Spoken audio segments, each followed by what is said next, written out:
Hello YouTube, you are welcome to my channel. My name is Portia. If you are new here, we discuss lifestyle, we discuss motivation, we discuss everything cybersecurity. You are welcome to my channel. In today's video, I'm going to share with you what I wish I knew before I became a cybersecurity analyst. This video is for you because I know that most people are thinking of switching careers. Most people are dreaming of becoming cybersecurity professionals.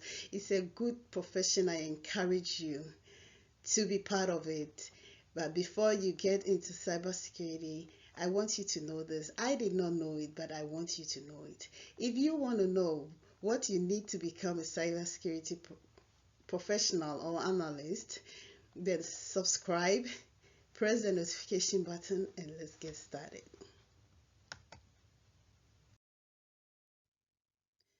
Guys, as a cybersecurity analyst, you have to know your role and your responsibility. This is one of the basic things you should know before you start the cybersecurity journey. As an analyst, you have to know that your job is not to define all answers. Your job is not to know everything in the environment because every environment is different. Your job is not to know every process and every procedure. All that you need to do is to know how to start a conversation.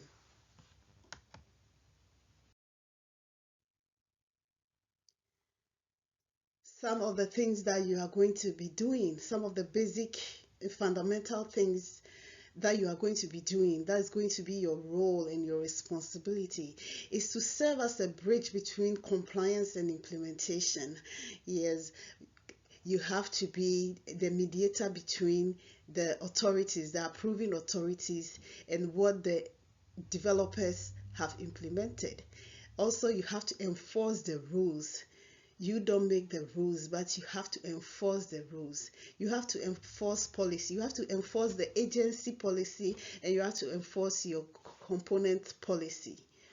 You have to enforce everything that is in your handbook. When you start your position as a cybersecurity professional, as a cybersecurity analyst, you will be given a handbook, or you can ask for a security handbook.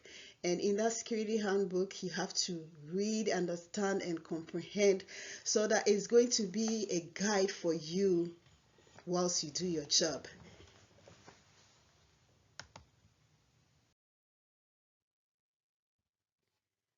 What do you need to do your responsibility?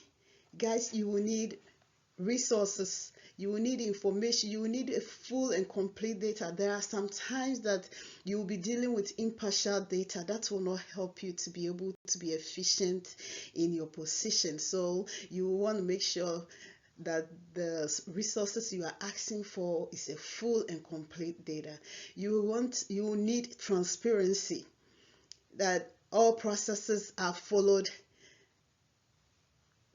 with what is in the policy, that there's no covering up with other procedures.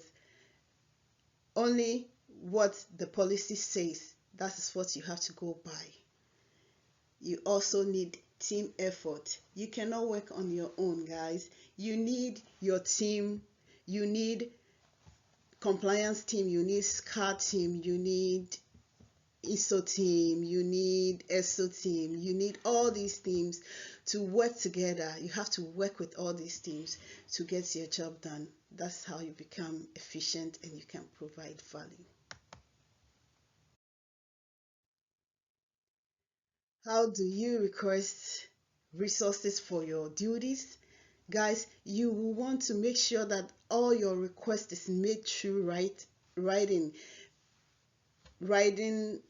an email so that you can have something as a history to go back to. You will have something that you can save on your desktop. You can save in a folder that you can go back to it anytime you need it. You cannot be asking for information or explanation twice and three times you have to make sure that you document it. You have to make sure that you ask it in a writing form, and you will get the response in a writing form so that you can save it for your library.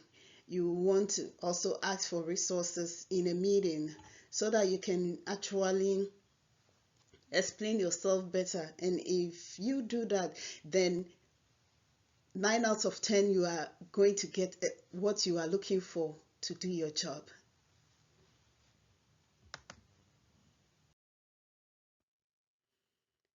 Guys, you have to find out who is the point of contact for the resource. When you need resource, there are people in the team that do different things, so you want to identify who is the right person you have to go to for the information. And in all this, you can find it in the security handbook, who the POC is, so that you can direct your questions to them. Guys, you want to work closely with the program manager, the system owners, and the developers as well, because they are more closer to the system, and they have the information you are looking for that can help you to be successful in your duties and in your responsibilities and role. You also want to work with your security control assessor, because at the end of the day, they are going to assess the controls, and they have various templates, and they have various procedures. So your SCAR is one of the POCs that can be of help when you need resources.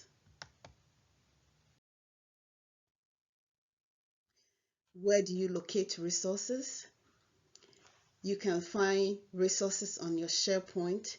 You can find resources in the policy. You can reference the policy. That can help you. That can help you to give evidence. That can help you to sell the procedures and processes to the system and to developers as well. Your handbook has information that can be of help. You also have to check your checklist, because the checklist identifies step by step what you need for each process, each step. You also want to look at your controls, the control requirement, the control implementation, have a lot of information, it's a good source of resource that can help you to do your job successfully.